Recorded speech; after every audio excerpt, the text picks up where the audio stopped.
Prime Minister Narendra Modi has said that Islam inculcates high human values of peace and universal brotherhood. Addressing the World Sufi Forum in New Delhi, Prime Minister urged the global community to counter terrorism. Pakistan's joint investigation team will reach India on 27th of March to probe the Pathankot terror attack. External Affairs Minister Sushma Swaraj and her Pakistani counterpart Sartaj Aziz discussed bilateral issues on the sidelines of the SAARC summit of foreign ministers in Nepal.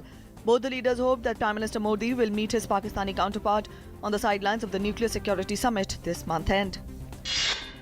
Indian Air Force will demonstrate its combat and firepower capabilities in the Iron Fist Exercise 2016 at Rajasthan's Pokhran firing range today.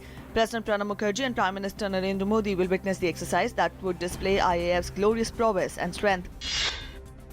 A three-day National Community Radio Sammelan is being held in New Delhi today. The theme of the Sammelan is Community Radio in India towards Diversity and Sustainability. Information and Broadcasting Minister Arun Jaitley will inaugurate the event. Today is the last day of filing nominations to the first phase of assembly elections in Assam and West Bengal. Going to polls on 4th of April, BJP has released another list of 194 candidates for West Bengal assembly elections.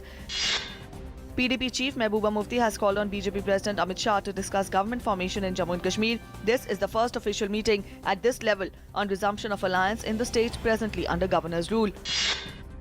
The Election Commission has removed from poll duty around 40 Bengal officials, including an IAS and 4 IPS officers, displeased with repeated complaints of bias towards the state government and inaction. The Commission said that all transfer orders will be executed with immediate effect and appropriate action will be taken against the officers. Expanding its probe into the dealings of Vijay Mallya, CBI is looking into about 6 lakh banking transactions related to over Rs 7,000 crore bank loans default case. CBI is following substantive leads of money trail to 4 nations in the case, where over 60% of the transactions were made. Officials of 17 banks which gave loans to Kingfisher Airlines and UB Group are also under the agency's scanner.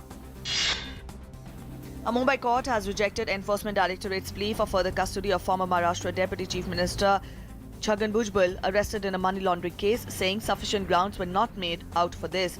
The court has sent Bhujbal in judicial custody till 31st of March.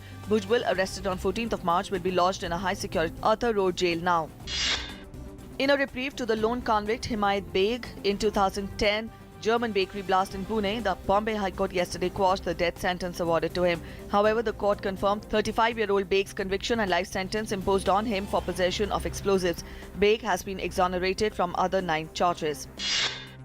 Power Minister Piyush Goyal has strongly advocated the need for India to adopt smart grids and concepts to improve energy access for ensuring that power reaches all in the country. He asked policymakers and stakeholders to work towards efficient networks to ensure 24/7 affordable energy to every citizen. Government will bring out policy on auctioning of coal linkages to the power sector is likely to be finalized in 2 to 3 months.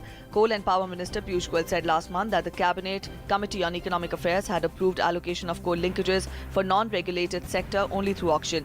Policy will ensure transparent, fair, affordable and equal participation in the auction. The government of Maldives says an ousted vice president has been charged with terrorism for his alleged role in an explosion on the president's speedboat last September. Ahmad Adib was arrested days after the blast, which injured the wife of President Yamin Abdul Gayoom and 2 others. Weeks later, Adib was voted out of office.